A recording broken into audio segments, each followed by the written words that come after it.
We have come to assume that we are equipped with sensory perceptions by which it is possible for us to have a reasonably complete awareness of the world outside of ourselves. We know that this awareness has some limitation. We realize that beyond a certain distance, our vision fails, and sounds too far away cannot be distinctly heard. We also realize that our sensory perceptions may be variously restricted. It is quite possible for the individual to lose keenness of sight or acuteness of hearing, or have any of the sensory perceptions impaired.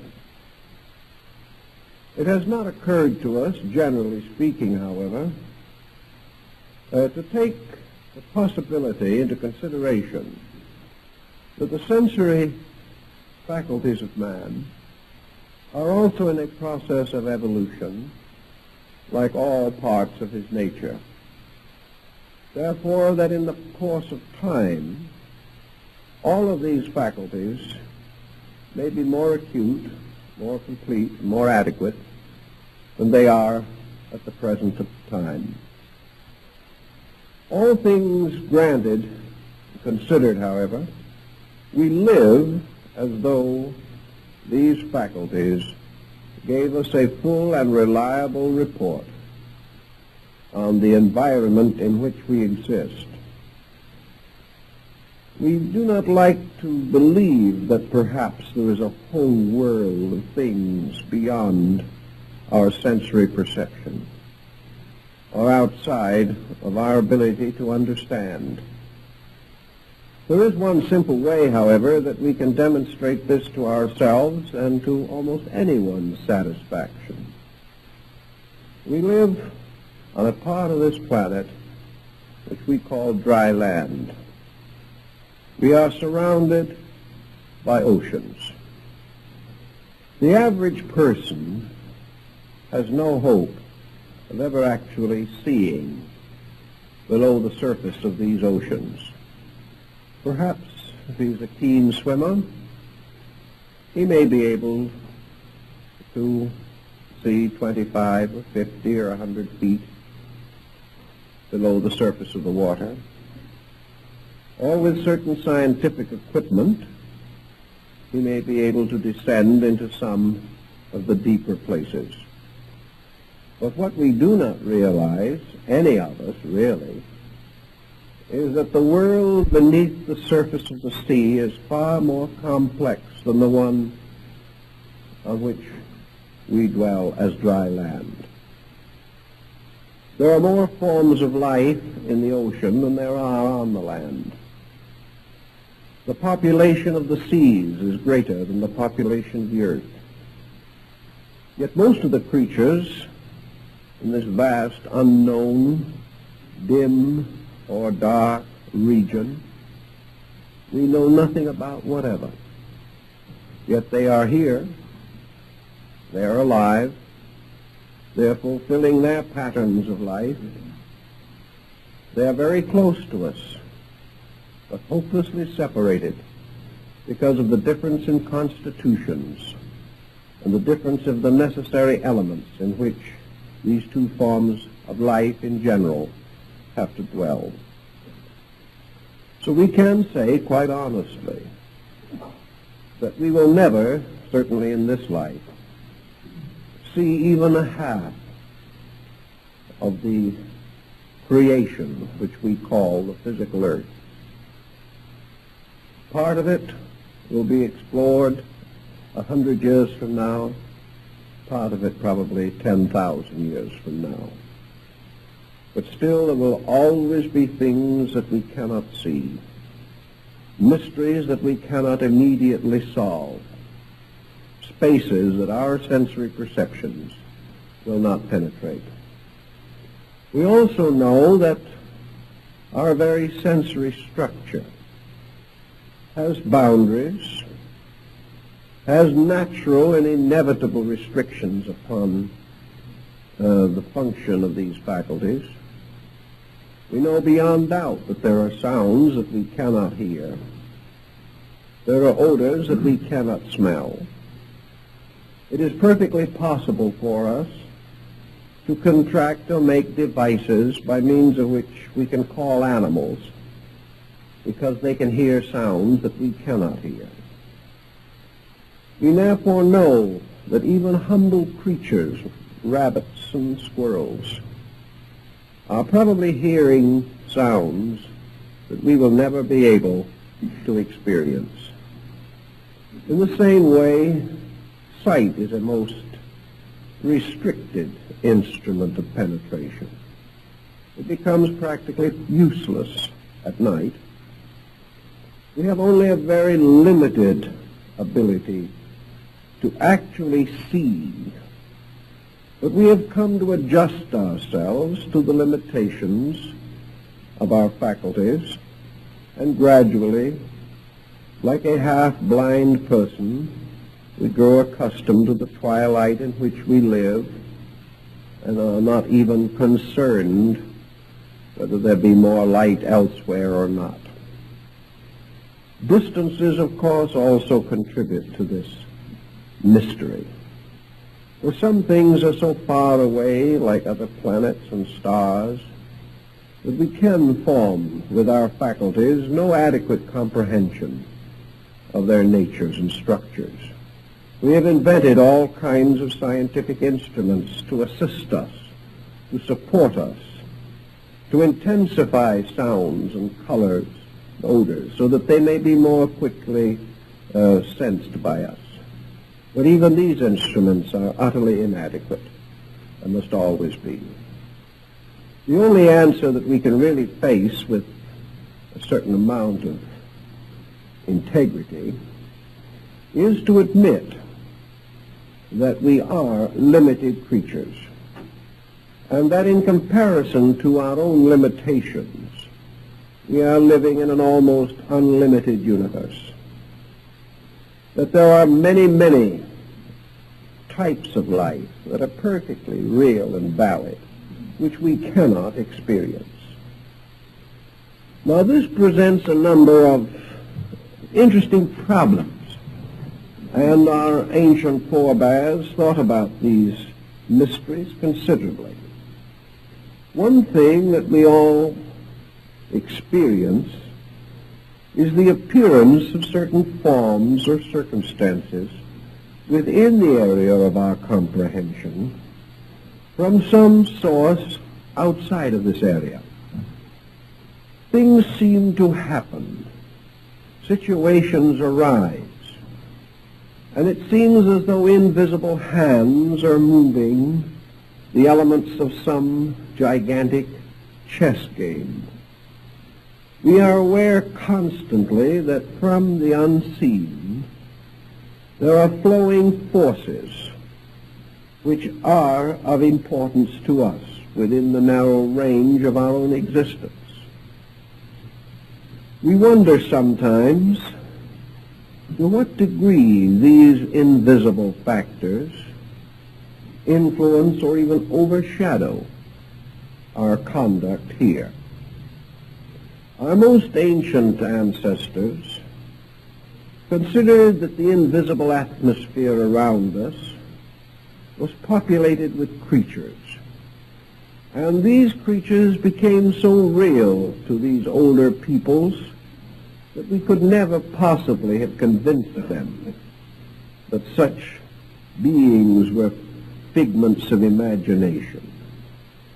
The Greeks have populated the whole universe with living beings which men cannot see. Every fountain had its nymph, every grove its dryad or hamadryad. The mountains and the valleys, the clouds, all things were alive with life. And the Romans went so far as to have their kitchen gods that lived under the hearth They had spirits for everything, and so did the old Chinese peoples. In other words, the Greeks and the Romans and the Egyptians and most Oriental nations recognized a populous universe filled with beings and forms of life that we cannot normally perceive. The highest and most august of these forms of life were considered to be deities, gods, demigods, and godlings of various orders and kinds. Even St. Paul describes hierarchs of beings invisible to us, and early Christian religious art is resplendent with cherubs, archangels, and angels, mysterious beings that we do not see, but certainly were meaningful to the artists of the Middle Ages. Also, these older peoples could not but take for granted that nature, with its manifold structure, might very well sustain evolving forms of life similar to our own. Many different creatures can live in the same place at the same time, so long as the structures of these creatures are dissimilar. Two natures of similar structure cannot occupy the same place. But if the structure is different, if the elements of one body can move through the elements of another without interference, then we have no way of knowing whether other forms are present or not.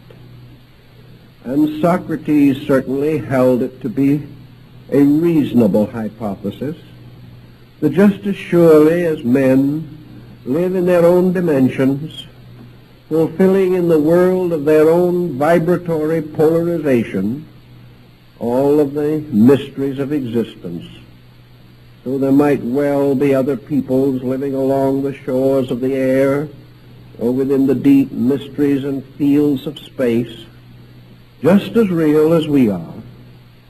And in this case, these other creatures, by the most sober reflection, may have come to the conclusion that we do not exist. It all depends on the point of view. And if this point of view is different, we are isolated by this separateness of attitude or belief. Now, it certainly would normally appear that the belief that there are other kinds of life close to us, pertinent to our affairs, would have to be supported by some kind of evidence. Man just doesn't believe these things for no reason at all. And probably the kind of evidence that has most commonly arisen is the result of internal experiences by certain persons. There has been considerable record that human beings may, under certain conditions, seem to experience dimensions of perception not commonly distributed among us. The visions of saints, the ancient meditations of sages and seers, the testimonies of saviors, all these would seem to sustain that some persons have a more extensive faculty perception range than others. Also, it would appear that this extrasensory band can be developed to some degree, that the individual may be able to intensify this subjective power to know or to intuit or to sense or to know by some strange faculty of inner vision something of the world that is normally concealed from us. We know that as prosaic and common thought a man as Socrates, distinctly described his daemon, a spirit which accompanied him and did not depart until shortly before the death of Socrates. Socrates believed that this daemon really existed, and from every part of the dialogue it would appear that he saw him, conversed with him, and knew him. Now we can say that Socrates was mistaken, that he was deluded, and perhaps because of the curious nature that he possessed, might well have been neurotic, or suffered from some strange aberration, or some division of personality. But whether he did or not has never been satisfactorily demonstrated. But Socrates is only one of thousands who have reported these things, from old times to the most recent day. In East and West, everywhere, there are streams of accounts that under some conditions, certain persons are able to see beyond the ordinary limitations of our sensory perceptions. From these we have received also accounts of unusual or mysterious beings or situations, places, dimensions of time and thought. In this phase of our problem, therefore, we can say that our belief in the existence of these other dimensions and their creatures, this belief has been built from the testimony of our own kind, which is the only point we want to make at the moment. It seems that we have gradually come to believe this out of our own experience. The next point that perhaps is of interest is the fact that for the majority of human beings, such experiences are not natural, normal, or common. Therefore, to most persons, there may be a certain psychological sensing that we live surrounded by invisible forces or conditions, but we really have no valid understanding of what these forces may be. Again, older nations and ancient peoples believed that they could link the two worlds by the mystery of sleep. In sleep, men dream, and in their dreamings they seem to mingle the natural and the unnatural, the normal and the supernormal, in strange fantasy. Some dreams are so real that they are more intense than experiences of waking. And in dreams, men see many things. And in trances, and in various comas, strange experiences are recorded. Sometimes these dream experiences are rather unhappy, and we call them nightmares. Our ancient forebears would never have considered nightmares to be merely hallucinations. They would consider them to have been journeys into the unseen realm. We no longer feel this way about it, but we never have as yet clearly interpreted or solved the riddle of dream experiences. We only assume that we have. This adds up to one point. Most individuals who are happy, normal, reasonable people, well-adjusted with society, are not much inclined to dream. And if they do, they have but very slender memory of their dreaming. Some research would indicate that perhaps we all dream whenever we sleep, but we do not remember. The pressure of these dreams is not great enough to burden us with any continuance or to be carried forward into our waking state. Therefore, the dreamer is most apt to be a neurotic. He is apt to be under pressure of some kind. Perhaps his dreaming will have the hallucination of narcotics. Perhaps he will be suffering from some minor form of delirium tremens. Dreams of this nature are proverbially unpleasant. Perhaps it is only worry or grief or the natural dissipations of our minds and emotions that contribute to our dreaming. But it is evident that most dreams represent an abnormal condition within the psychic integration of the individual. As a result of this, a large part of dreaming is not especially pleasant.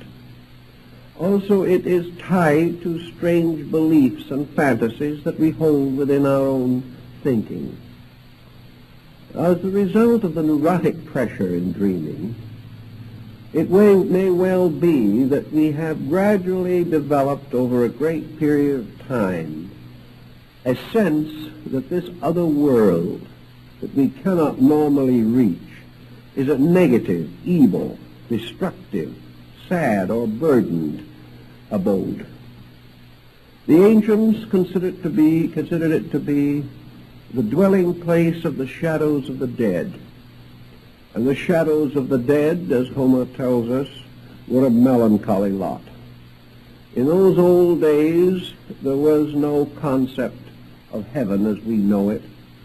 It was simply the disembodied soul wandering in the strange gray land of a twilight zone, a region to be found only by dreamers in the grayness of the early dawn. Ghosts haunted this region, carrying on their unfulfilled desires as best they could, or seeking some way to revenge themselves upon the enemies they had left behind. It was a world of hauntings and a world of doubts and fears. And the more people thought about it this way and the more negative they became, the more negative their dreaming. Until in time we have come to more or less populate this invisible region around us with menace, with danger, with terrors, with things by nature harmful, destructive or disturbing in one way or another. However it came about, this we know, that man has never, for some reason, had an optimistic attitude about the unknown. He has never enjoyed it. He has never instinctively believed that invisible forces around him were angelic. He may have suspected that an angel might be floating around there somewhere, but for every angel there were 100 imps, devils, goblins, and ogres. Children seem so easily frightened, and they are frightened by intent. And very often adults use the child's imagination in an effort to control the child by frightening it. And these fears have their place later in the psychology of things. Religions have done the same thing. They have populated space with a hierarchy of evil spirits. They have held, more or less, that invisible to man but ever near were the forces of negation, ready ever to close in upon the sinner, forever waiting to pounce upon the individual who was late to Mass. This has always been the situation. And little by little, our subconscious, which is the memory of our folk experience, has developed a kind of psychic defense against invisible things. No matter how much we have believed that the universe was the handiwork of God, we have never been quite sure that evil spirits did not walk the earth at night.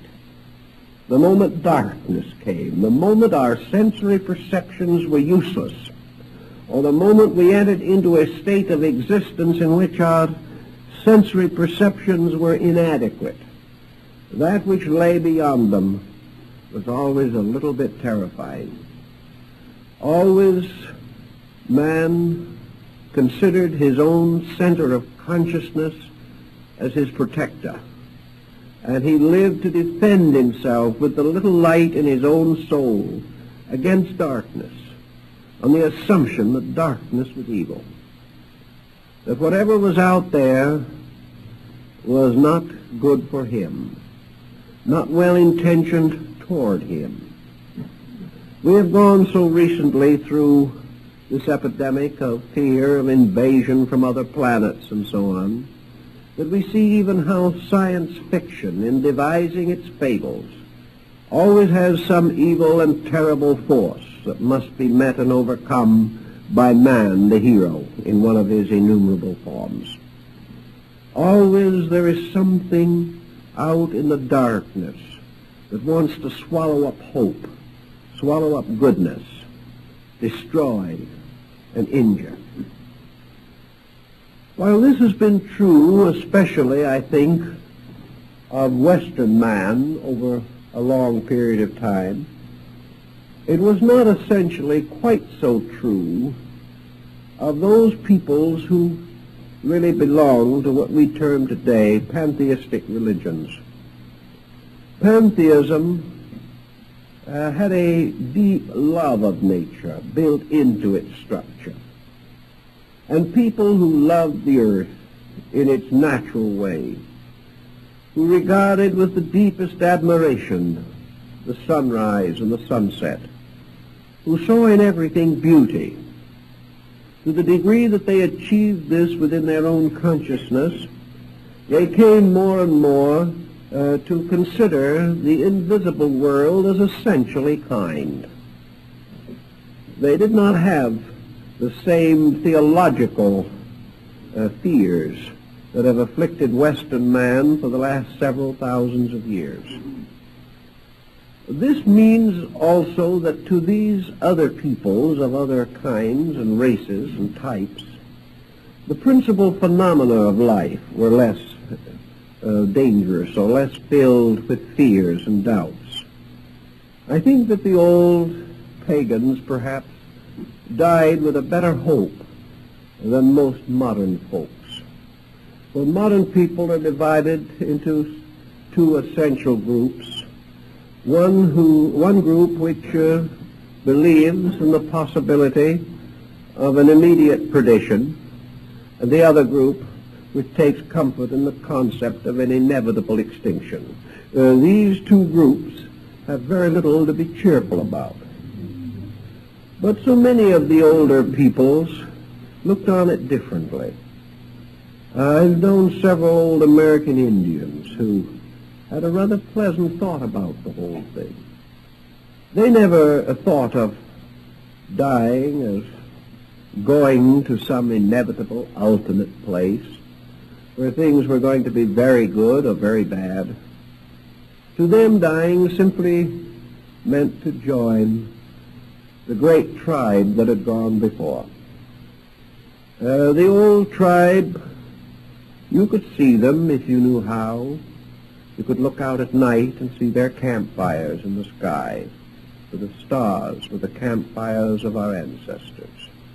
It was all right. You went out, you joined those that had preceded you, you respected your parents, therefore you were not afraid to face them later. You expected your children to respect you, and when in some future day the old clan or the old tribe assembled again, everyone would get along. That was the way it was thought out. There were no great or horrible misgivings. There were no monsters over there. It was not so different from the world we lived in here, only perhaps the seasons were a little better, the hunting easier, not so much sickness, and everyone lived longer without grayness coming or the body becoming bent with years. It was a going on of things which we have more or less lost. Now, the effect of this difference in point of view certainly has influenced the psychology of the so-called sophisticated peoples of this generation. Because we have denied so much, because we have ignored what we could not understand and ridiculed the ways of our forebears, we have deprived ourselves of a heritage of peace, a subconscious acceptance of the universal good in all of its proportions. We have allowed ourselves to think that this universe, created by a principle of good, sustained by a power of eternal right, full everywhere with the love of God, could still be the hiding place of malignancies of all kinds, horrible and terrible things that might reasonably frighten not only the young but those of wiser years. By making this kind of a situation, we have opened millions of persons to negative superstitions. We have taken away from them the inner sense that the unknown must be good, and have put in its place the internal instinct to assume that the unknown must be dangerous. Little by little we have become afraid of the dark, even though in our philosophy we have sort of understood it and have realized that it wasn't really dangerous at all. So we have this world not too far away and not too close, a world which we have long felt to be full of living things. And the next question is, what are they doing? And that's quite a major consideration. A lot of people feel that the principal labor of the dead is interfering with the affairs of the living. This is quite a common belief. The beings of the other world exist primarily to annoy us in one way or another. First of all, they annoy us by the fact that we can't see them and suspect that they exist. This is almost an insult in itself. For a man confronted with something that he does not know is offended and his pride is deeply hurt. The second thing we sort of feel is always that in estimating any unknown circumstance, we are justified in asking the simple question, what does it mean to me?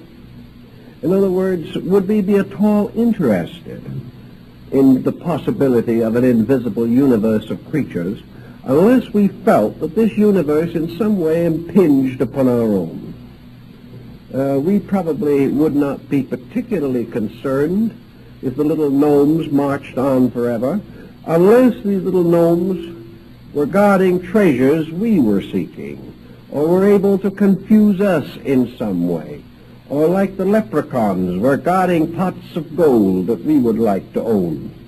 Always we have to work ourselves into the picture in some aggressive manner, so that our concern with the invisible universe is primarily what does it mean to us. Now, the invisible universe we have also divided in the course of recent time into two distinctive parts. One might be termed a universe of possible living organisms. That is, creatures that might have forms or shapes or have empires or nations. The second type of thing that might be out there is simply force in one of its innumerable manifestations. Here are energies which we would like to know more about, cosmic rays, all kinds of vibratory factors, a universe of closely interwoven energies, electric, magnetic, a universe filled with resources that perhaps we could use in one way or another, much as we have used electricity. One great motive, therefore, today in exploring this unknown world is in the hope that we shall find in it new sources of raw materials for the maintenance of our physical purposes.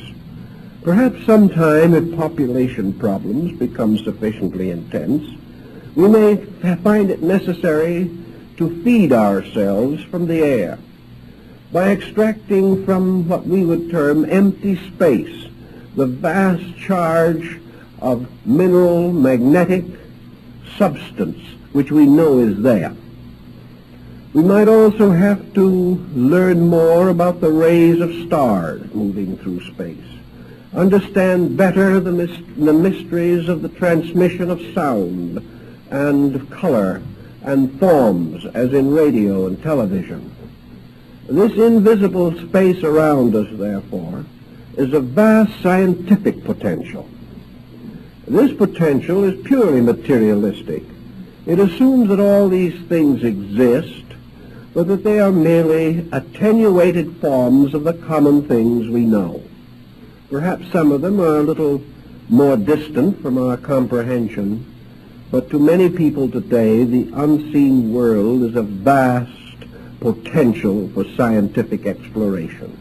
We don't expect to meet anyone out there, but we do expect to find in these mysterious dimensions about which we know so little today, new ways of preserving and extending our own empire. These are the things that we are most concerned with.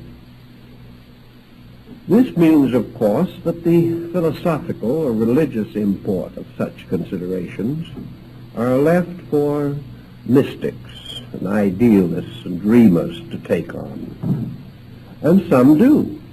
We have had an increasing number of persons attempting, even on a scientific level, to justify the belief that we are going to actually find habitable zones in dimensions with which we are not even familiar at the present time. We consider it highly possible that there may be dimensions of space and time in which vast orders of life, some infinitely greater than our own, may be evolving without awareness of our existence. If we are not aware of them and they are not aware of us, then these two worlds do not meet. But then the question arises again, is there any common ground of meeting outside of our sensory perceptions? Perhaps these worlds are nearer than we suspect, only as yet we do not consciously realize the common ground. This could take us into psychology, for here we could explore the potentials of the mind as a possible meeting ground for vibrations and energies, thought patterns and pressures that have no equivalent in our outer experience. Some fictionalists and some more serious have tried to answer such questions as, where do ideas come from?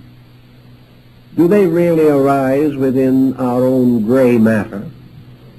Or are there ideas in space that have a common existence?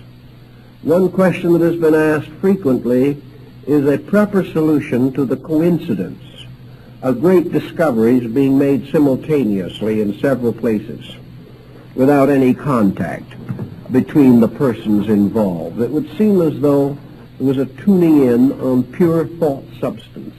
Musicians claim the same experience, that they hear melodies that they will never be able to compose in the limited instrumentality which we can provide. There are so many different ways in which it seems that an individual can be inspired, can receive strange insight, can sense, perhaps foreknowledge, can anticipate the shape of things to come, can be given a prophetic spirit, or can be like the Pythia of old, oracles of great tidings. What are the powers behind these things? Are they simply some neglected areas of ourselves, or is there some region within our own natures in which we share or mingle with other worlds that we know not of? This has fascinated and intrigued human thinking since the very beginning. Now, against this situation, which we can face with a reasonable amount of common sense if we really sit down and try to work with it, We come also now against the rise of fantasy. Just as surely as we can write soberly of these unknown matters, so can we fictionalize, dramatize, or romanticize all such abstract types of thinking.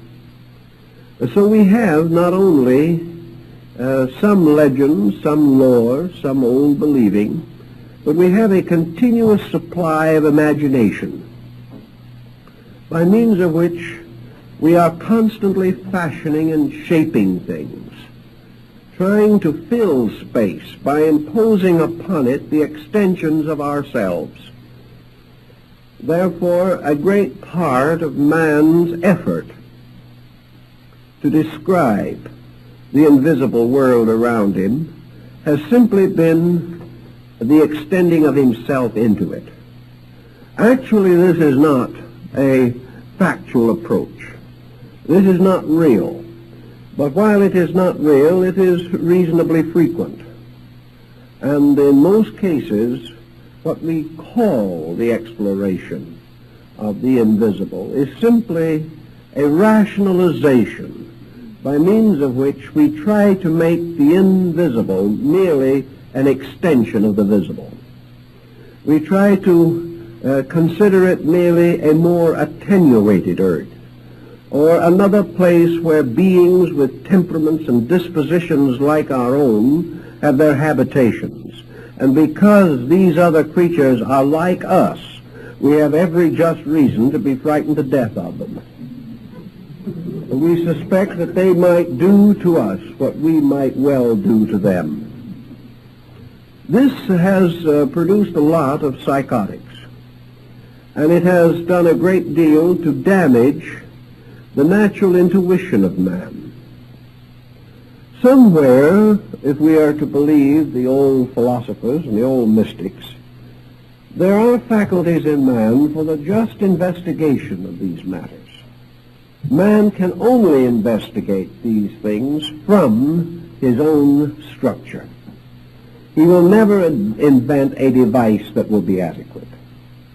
No matter how far he carries his present intellectual labors and his scientific labors, he is never going to be able to achieve those things which are restricted to function of consciousness itself, because man cannot invent a mechanical equal to consciousness. He can develop exactitudes, but he cannot evolve creative machines. So that the individual has to depend upon these inner resources. Now, it is interesting, but whether he knows it or not, his own inner resources are the simplest approach to the matter, infinitely less complicated than the extravagant method of experimentation for centuries trying to work out a device that never quite fulfills its purpose. Man, in order to find out what is anywhere, to understand anything, visible or invisible, to clearly understand and know the substance of any reality, must have within himself the capacity to experience reality. Between him and this capacity is the vast structure of his own opinions. The way in, the key to the discovery of the truths of things, is always to have no preconception about them. A preconception is an invention. And a preconception in the subtle substances of thought becomes a molding force. And everywhere in life, that which we preconceive comes upon us. Whatever we expect, we experience. Not because it is true, but because it is expected. And from the mysterious substances of things which we cannot analyze adequately, we are continuously seeing the reflected images of our own preconceptions about these things. Now, man is a creature of preconceptions. Man has never been a person or a being that by nature sought first the facts of things. Man has always sought to prove that he is right. He has sought to defend opinion rather than discover truth. So even in the smallest daily problem that confronts him, he is always militantly determined to demonstrate his own rightness. And the only way in which he can do this is by creating a reflection or a contrast, by insisting that something else or someone else is not right. So in the search for whatever might be out in space, the discovery of the situations or the substances or elements that may be there, the beginning of true discovery is to create an instrument that is not only sensitive enough to achieve the purpose, but is in itself in no way contaminated by any element or circumstance which will distort the validity of the report. Now, in man, there are many things that can distort the validity of any report. One, of course, is this opinionism. One is the conditioned faculties of his own thinking.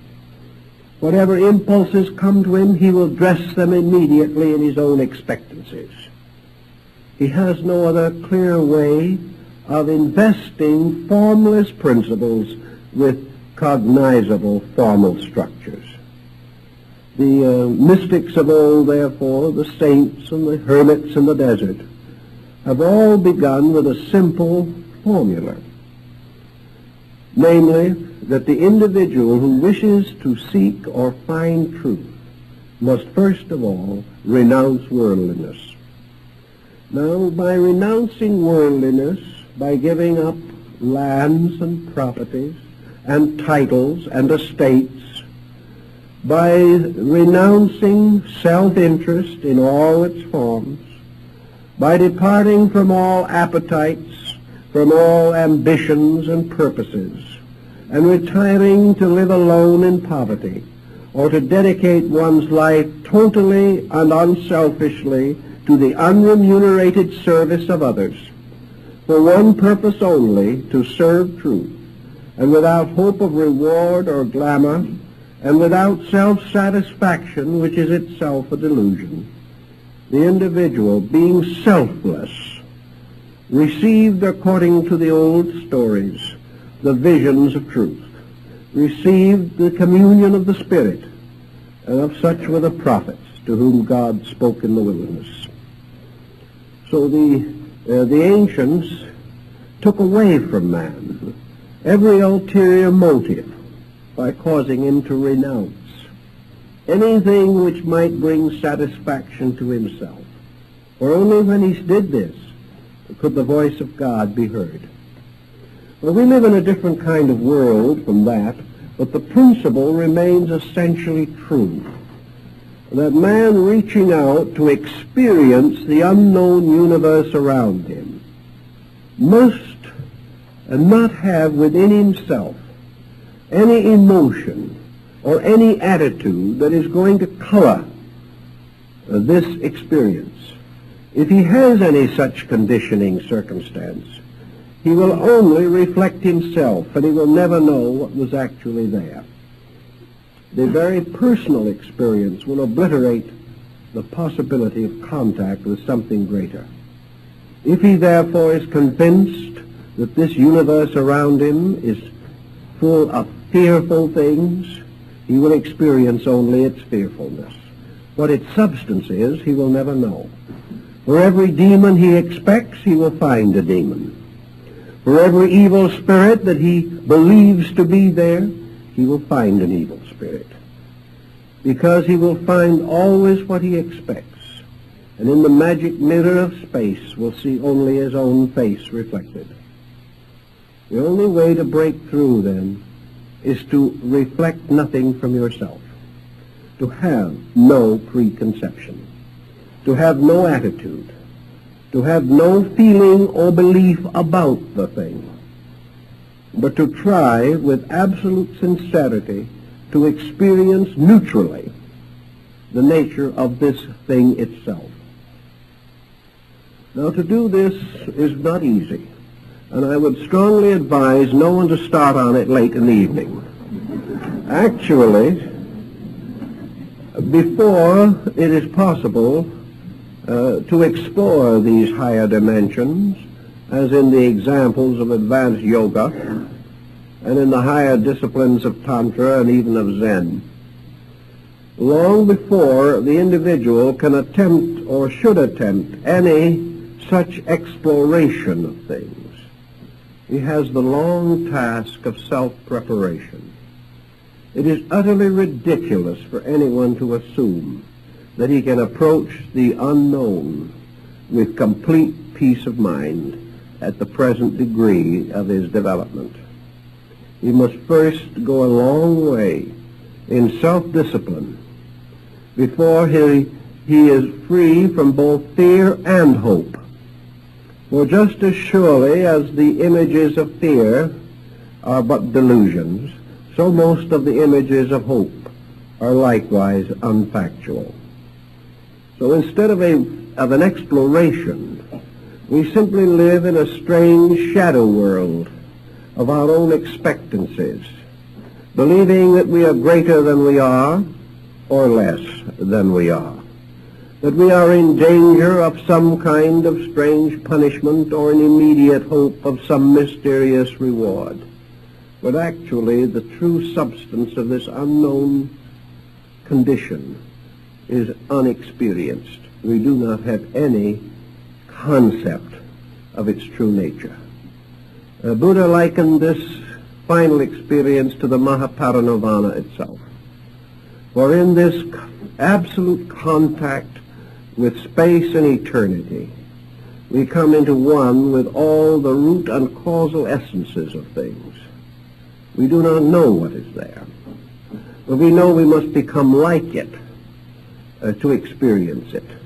And we know that as far as our own perceptions are concerned, this mystery is absolute quietude, absolute peace, absolute silence, absolute rest. And until we find this in ourselves, we cannot walk through the curtains that divide the world. If we try to go in any other way, instead of passing into the other region, we merely pass into the negative abode of our own subconscious. And there we struggle with circumstances with which we should never have afflicted ourselves.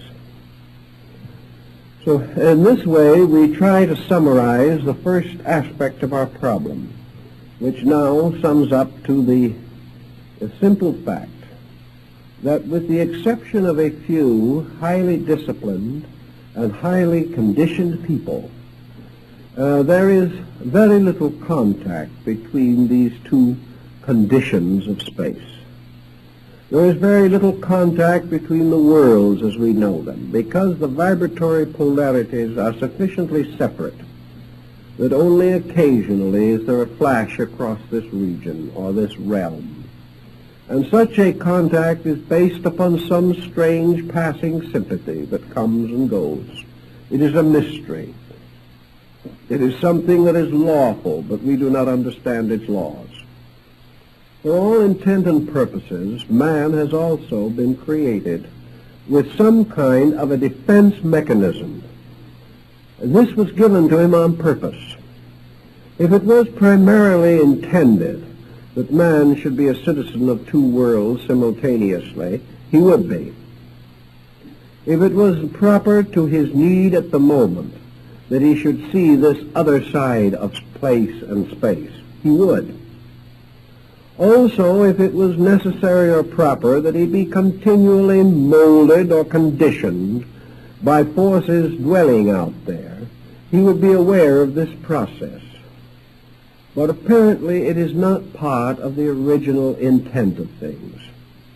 It is not a part of the purpose that man must presently fulfill, that he should lean upon or be conditioned by this other region. Under certain conditions, he may have a passing experience of it, in dreams or in visions. but it is not his normal or proper abode. And if these visions be too numerous or conferred upon those ill-prepared to receive them, they lead not to helpfulness, but gradually to disaster. So they're not needed. They're not part of the plan. We do not need the conscious participation in this other world. What we need and must develop is our ability to regulate and control and direct the affairs that we face here. It is therefore consistently demonstrated that the individual who becomes too much involved in the exploration of other dimensions is likely to become negligent of his immediate affairs. This is not good. For there is no amount that we can accomplish in the exploration of space that can in any way equal the needed experience of self-orientation here. It would seem, therefore, that the whole purpose of man and the peculiar structure with which he is endowed is that he be restricted, that he be held within a certain boundary, that this boundary shall reveal a certain part of the truth about the universe and himself, but not all of it, that he shall see the entrances and the exits of this theater of life, but he shall not know what is going on behind the scenes, that under certain conditions the curtain is rolled up and the play goes on. But when the curtain is rolled down, man is not supposed to watch the changing of the scenery. Something has created a pattern for man. By this pattern he is set in a world of 3 dimensions, with faculties possessing certain penetrating power, with judgment and attitude. And it is assumed that he is provided here with all that is necessary for the immediate achievement of the reason for his own existence. If more was required, he would have it. But more seems only to be needed occasionally in the form of a great directive, as in the revelation of a religion or something of that nature. It is not intended that there be continuous directives. And it is also so astutely operating that when a great seer does proclaim some mystery of the invisible world, the majority of human beings do not believe him. They are not affected by it, simply because we are not affected by that which we do not ourselves experience in the final state of things. Thus, our immediate problem lies within a boundary, and the individual has been provided with a certain insulation. Under normal conditions, there is practically no evidence of any individual being persecuted by force outside of his own sphere of existence. There is no indication actually and factually that we have been invaded from some other dimension of space. This belongs to the world of science fiction. What has happened really always simmers down to our own ignorance and our own perverseness. So man, having been given a certain insulation, is by his own psychic nature protected against whatever vibratory rates pound in upon him from larger dimensions of space. He is protected in one of 2 ways. Either that he is capable of using his own psychic instrument as a kind of buckler or shield, an armor, by which he is able to deflect these rays, or else they pass through him, and because he has no pole for them within himself, he is not aware of their existence, nor do they influence him. Man is therefore receptive only to a certain range of external pressures. Anything below this range or above this range is outside of his need, outside of the composite structure of his nature. Therefore, it is not evident that it has any effect upon him. So man, having this limitation, must have naturally wonder why. And the answer is certainly a very simple answer.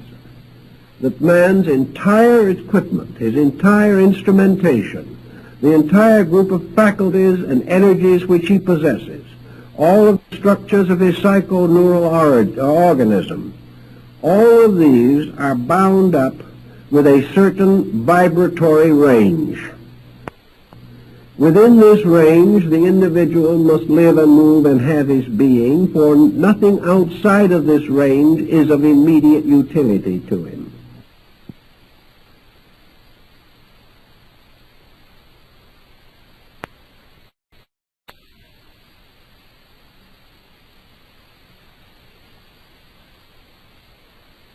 Such larger participation in the cosmos as he may require is automatically provided for by nature itself, that he shall therefore receive his proper allotment of energy from the sun, or receive what he needs from the various cosmic energies in space.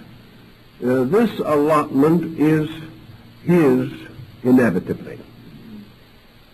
But for the rest, he is supposed to function within a certain range. And within this certain range, he has about all he can achieve. And ancient peoples recognized, therefore, that man already lives in two kinds of worlds, but that instead of these worlds being the physical universe as he sees it, and the invisible universe around it, these worlds are actually the visible universe as he sees it, and the invisible regions within himself. In the unknown world, which must constantly concern the human being, is his own inner life. And his own inner life is the symbol which he has attempted to justify by casting his reflection upon space. Space, the outside, the invisible universe around us, is merely a symbol for the unknown within us. And theoretically, in order to solve any region of the outside mystery, we must solve the corresponding region of the inside mystery. So the human being has the same problem almost as the first remarks we made about the planet.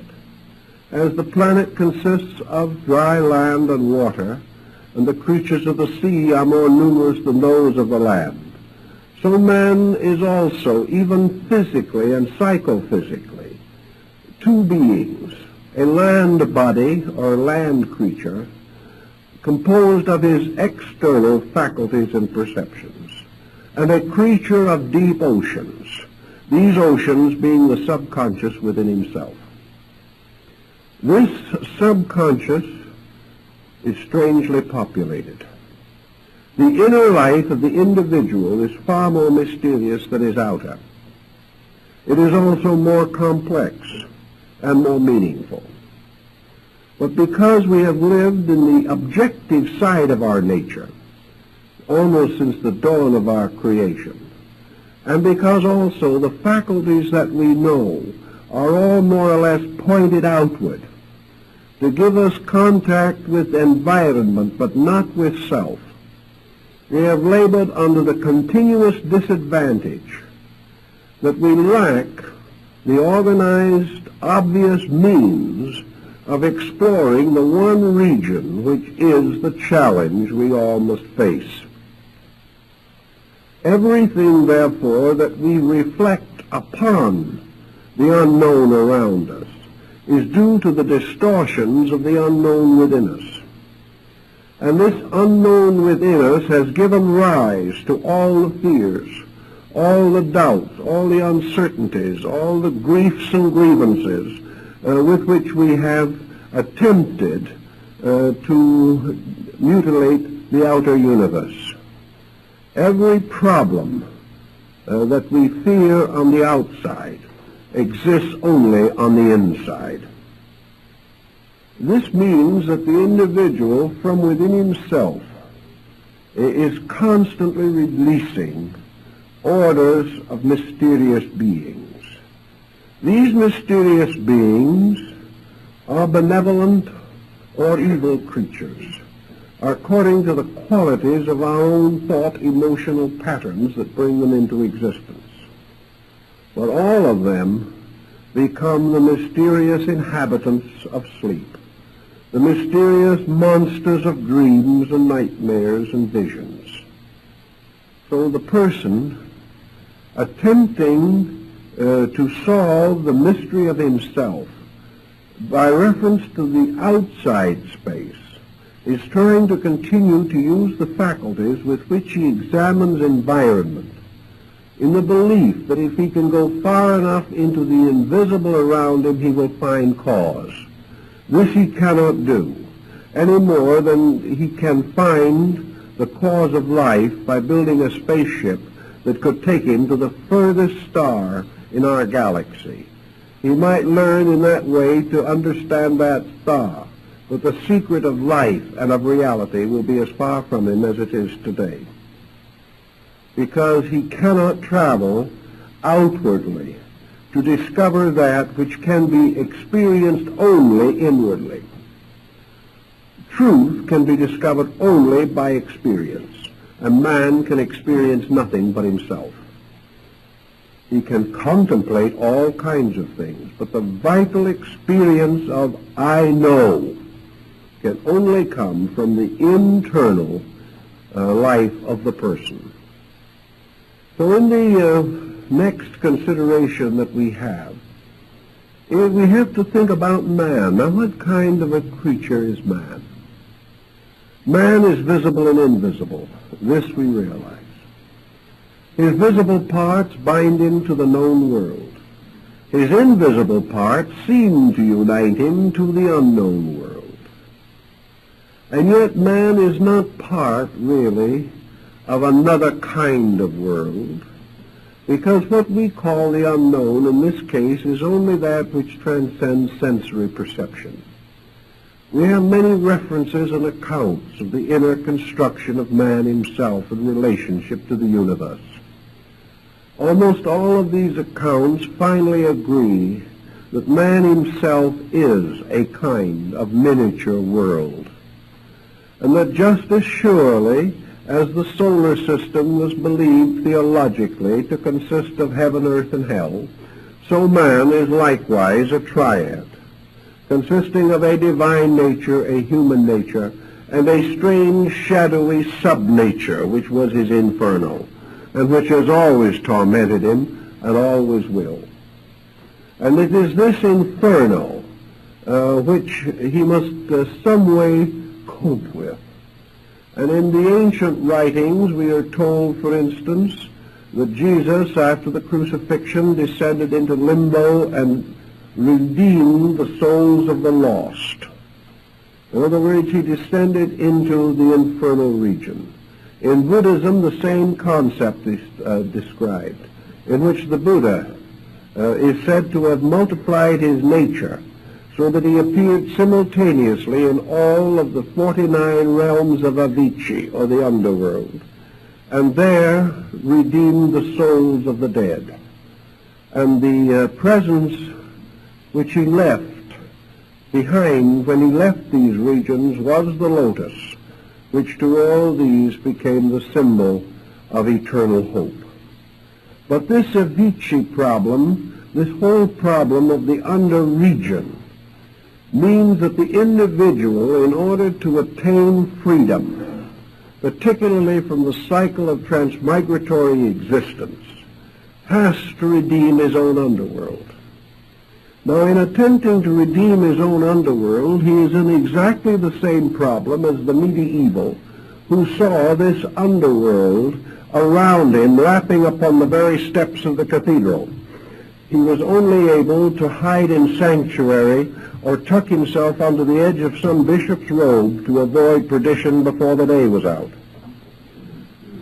This world of evil closing in upon medieval man, bringing with it the Inquisition, the witchcraft problems, the cycles of demonology which caused thousands of innocent persons to die, this whole situation finally traces itself back to the sub-regions of man's own nature.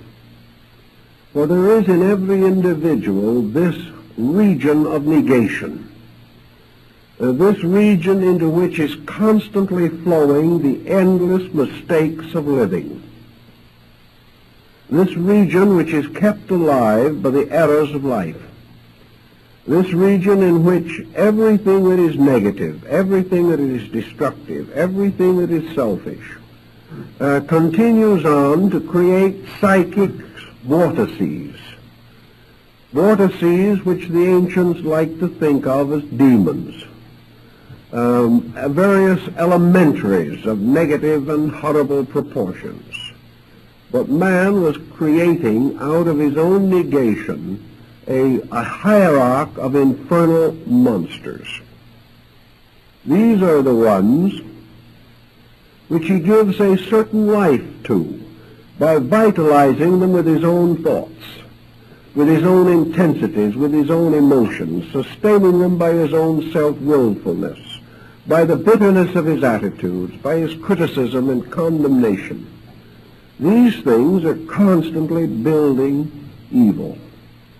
Now, back in the Paracelsian days, it was assumed that if we kept doing this long enough, if we kept building this corruption into our own subconscious, it would become very much like a corrupted land. It would be a place in which plagues might well arise.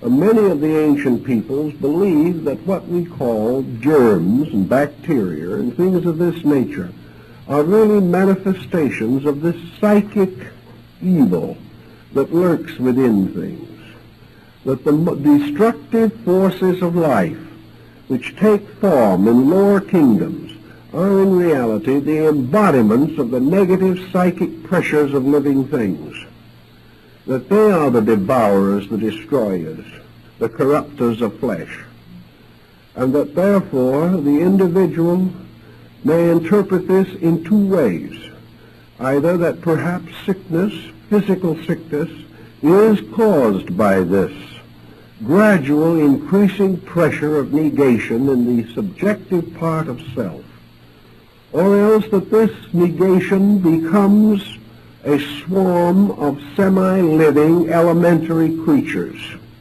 and that these creatures, like strange fungus or like mysterious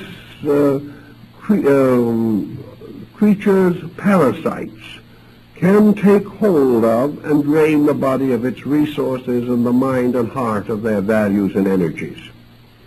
In any event, the ancients held it to be self-evident that man carries within himself this region of his own undoing, and that his first and real purpose is to solve this, that this is his own underworld, the mysterious eighth sphere of the gnosis, this world which has really no existence, but is continually forced into the seemingness of existence by the seemingness of evil in the deeds and thoughts and emotions of living things.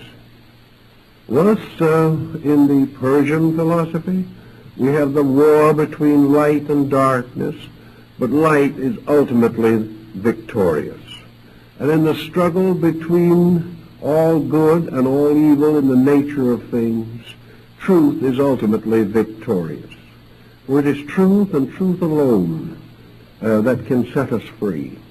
And truth in this case represents always the disciplines of a doctrine of integrity, by means of which we drain this swamp of its corruptions.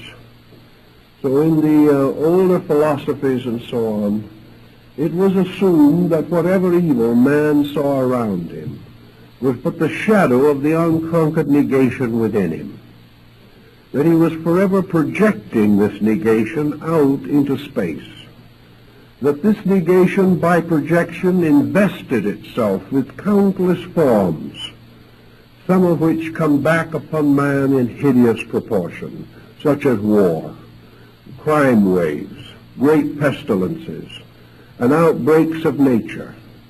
And nearly every war in history has been followed by a plague, because in many ways wars set up these terrible hatreds, which in the invisible atmospheres of our lives corrupt the flesh and cause us to sicken from within. When great numbers sicken from within, we see the proportions of an epidemical ailment. So the ancients began their thought of life by recommending a twofold attitude. Man instinctively desiring to see the world around him, to solve its mystery, and also desiring to see a better world within himself and solve its mystery, may function in both regions, using each to symbolize the other, and both to attain the common good. It becomes a basic matter of placing his own attitudes under certain basic supervision. Without this supervision, he cannot achieve his end. In the Oriental problem phase of this, we see the gradual development of certain gentle arts, which increase man's appreciation for the mysteries of universal life. In other words, as man begins to see the universe around him as a thing of beauty, he begins also to experience a change within him. It has been demonstrated that to the degree our own lives become harmless, the world appears harmless, and the psychic life becomes harmless within us. We have to constantly sustain these illusions by supporting them with each other. Therefore, if we begin to see nature as lawful and kind, we begin to gain a strength to penetrate the illusion within ourselves. This is the reason why I think the law of causality is so very, very important. Because if we believe, as the Buddhist believes, that there is an infinite justice, and that this justice is never wrong, that this justice is law, and this law is innate and inevitable. If we believe this, we slowly dispose of most of the demons with which the universe around us seems to be infested. And in Buddhism this happened in a very interesting way, because the old Buddhist priests going into foreign regions, finding all kinds of demons that were held in high revere, promptly converted the demons first. And after that, the people became happy, and the demons became good and faithful servants of the true doctrine. Now, I don't remember very many instances in Western thinking where folks went out determined to convert the fallen angel. They didn't seem to start it that way. They wanted to defend themselves against evil. They didn't realize that it is perfectly possible to transform evil, that it is perfectly possible for evil to cease, simply through the inner understanding of the meaning of law and of lawfulness and of order and of the proprieties of things. In the same way, if we gradually come to the conviction that we live in an honest universe, it becomes almost inevitable that we must take the same attitude toward our own internal lives. The discovery of universal honesty presumes the presence of an inner honesty in ourselves. The moment we begin to be able to take the storms and the rains and the winds of the world around us and see that they are part of a divine plan, we also begin to organize the tempests within our own little teapot. Things change their appearances.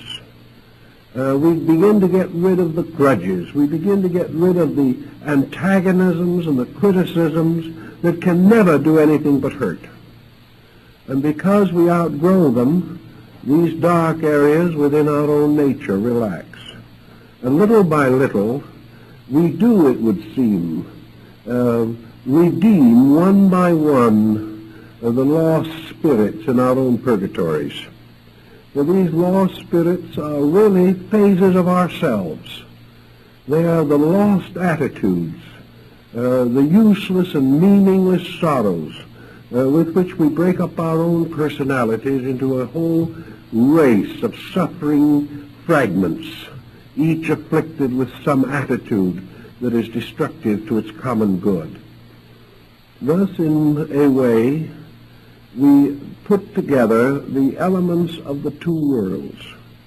We find out then why it wasn't necessary for us to depend upon a knowledge of infinite space in order to put our own house in order. It is the growing up and the maturing of the sense of the benevolence of things within ourselves. And this experience has to come as an experience, not as a known fact of outer living. If we were aware of every benevolence of the universe, and it could be scientifically proven, if we were certain of every law that existed, man would be denied of the greatest part of his own redemption. He would be denied of the right and the power to make the personal statement of good in the presence of shadows. He would lose the entire privilege, the magnificent opportunity of discovering that which he must discover, and which he can discover only by his own effort.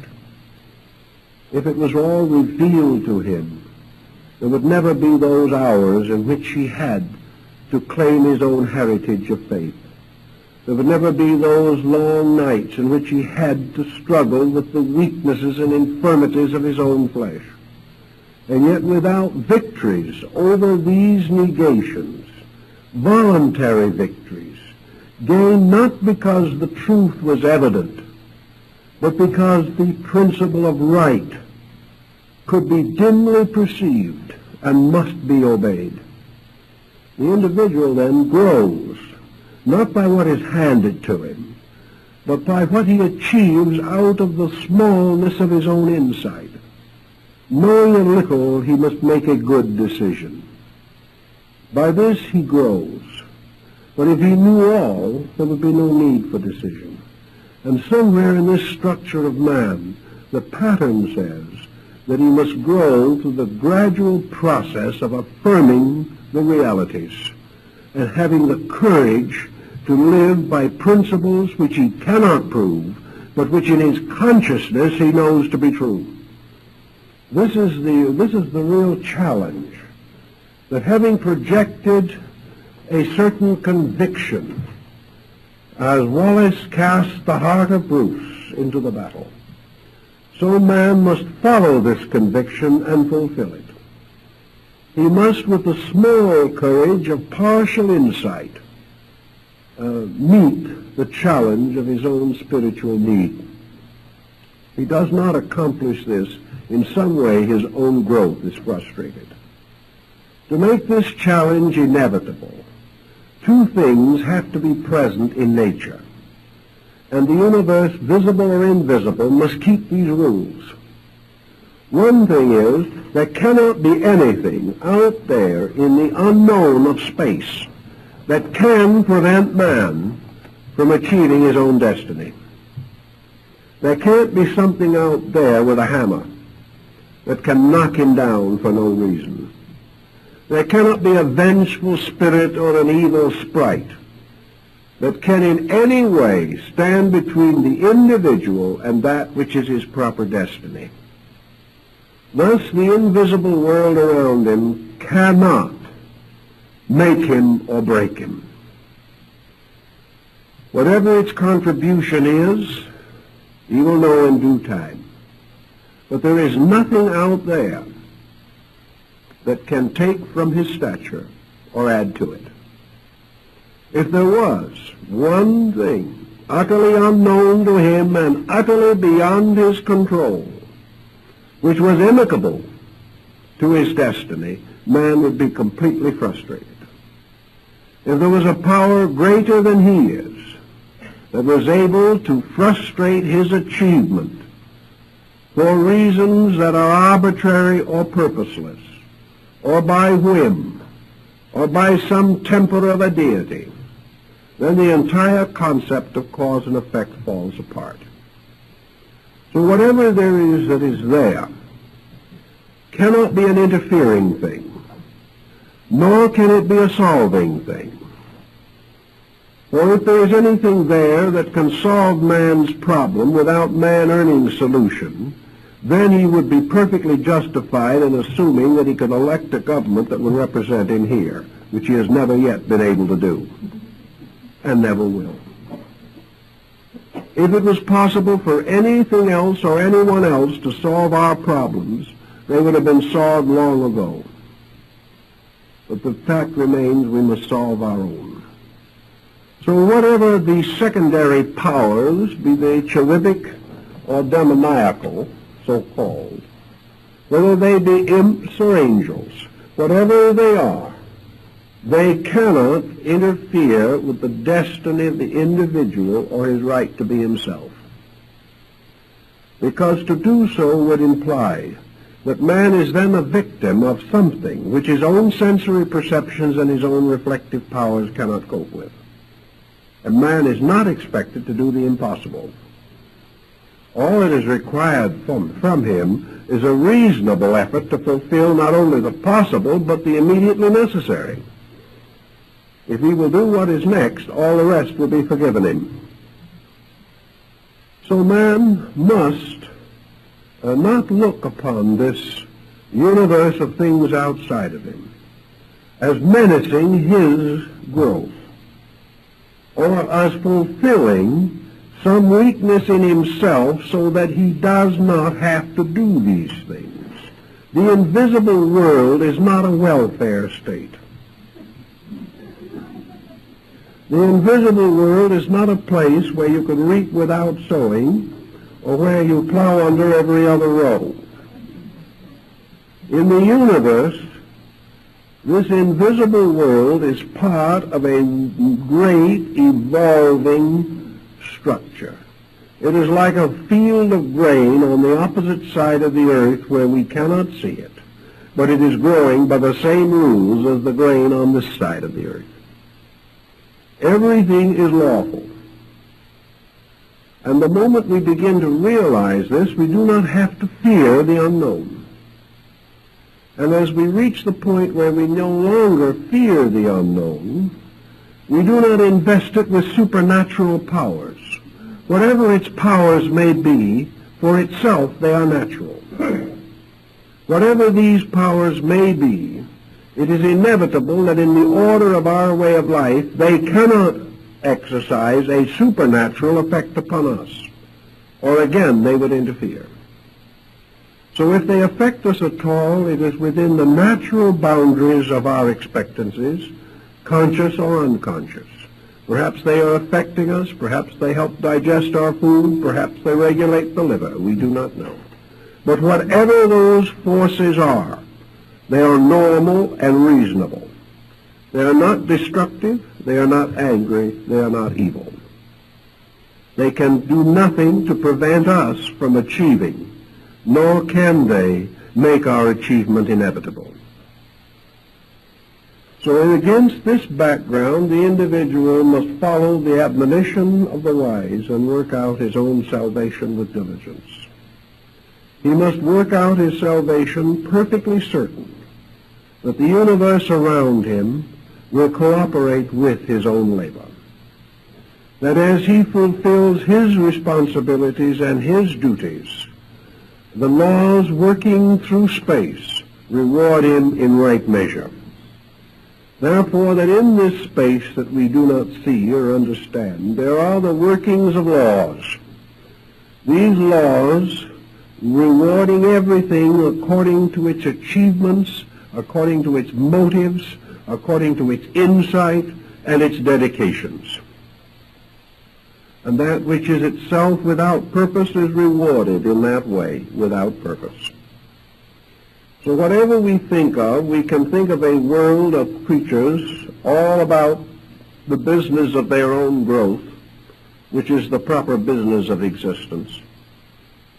And we can also think of this space as filled with the manifestations of those universal laws by which the dignities and securities of all lives are preserved and protected. Whatever comes out of space is honest. Whatever comes out of the invisible is the ever-working of the law. Whatever other things may exist in space, which have no relation to man at the moment, these other things fulfill their destinies, but they do not impinge upon us. If we can get this thought thoroughly set in our own minds, we will not ask space for favors, nor will we build defenses in our own minds against the strange darkness that lurks there. We will accept space just as we accept night, as the unseen part of a common world, and that in this night there are creatures that belong to the night, and in the day there are creatures that belong to the day, that the alternation of day and night is essential to the regulation of nature. So all things fulfill themselves in their proper sequences and in their proper patterns. Man has no reason to fear.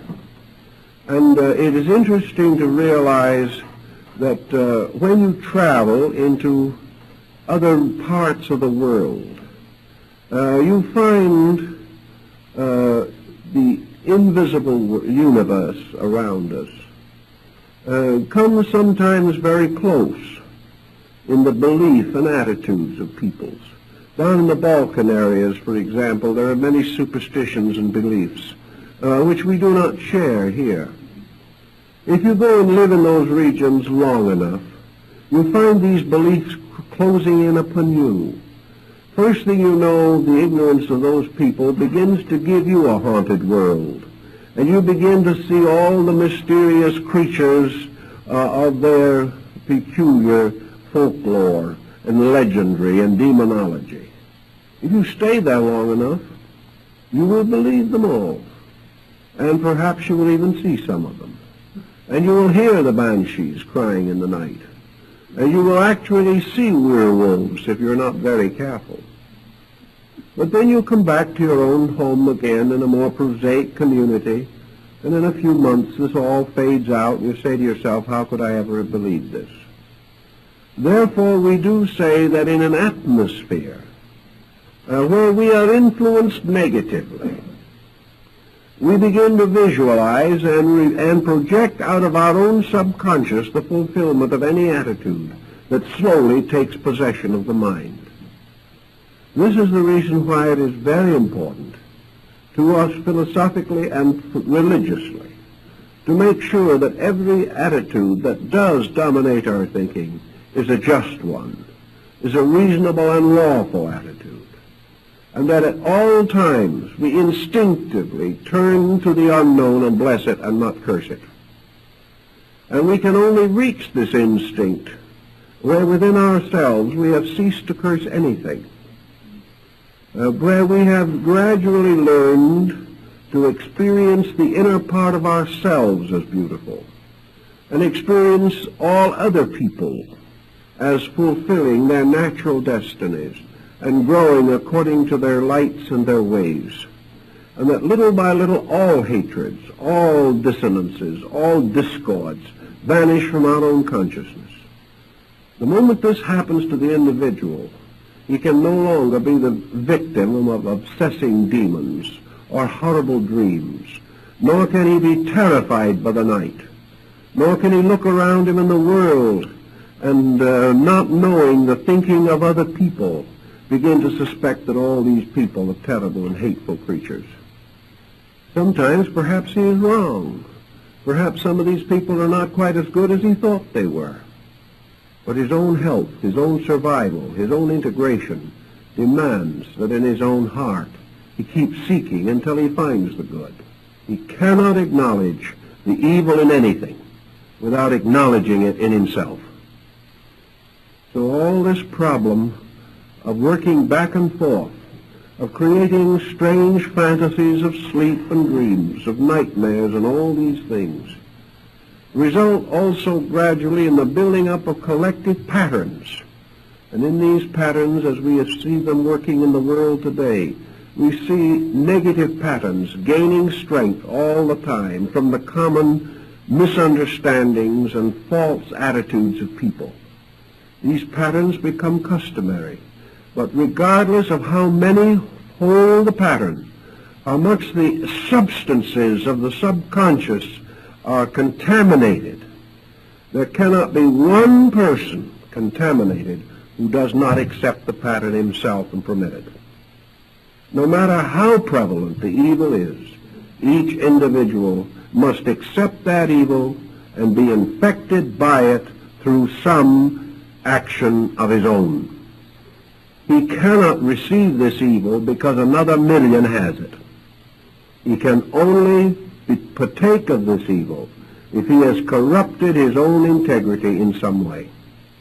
So there is no power in nature or in the universe that can hurt the individual who has not opened himself to being hurt by a disobedience of the natural laws of benevolence. If we keep this constantly in our thoughts, we will not be so subject to hauntings and things of that nature, and life in general will enable us to get along with those we can see and also the ones we cannot see in a reasonably pleasant manner. And this is something greatly to be desired, because sometimes our worst enemies are shadows, and some individuals suffer acutely from their inability to discover the magnificent integrity at the root of life. These are the ones perhaps who suffer the most. It is hard to find a friend who is false, but it is much more difficult to live in a universe that seems to be false. But fortunately, the universe can never be false except in seeming, for in substance it is always true. And the individual who is able to hold this attitude and work gradually to finding this truth will in the same time put both the universe and his adversary in their proper places. He will be free from both evils. So that from the universe we learn something of ourselves, and from ourselves we learn something of the universe. And this is apparently as far as we're supposed to go, and I think it's probably far enough to go for the first evening. So thank you very kindly.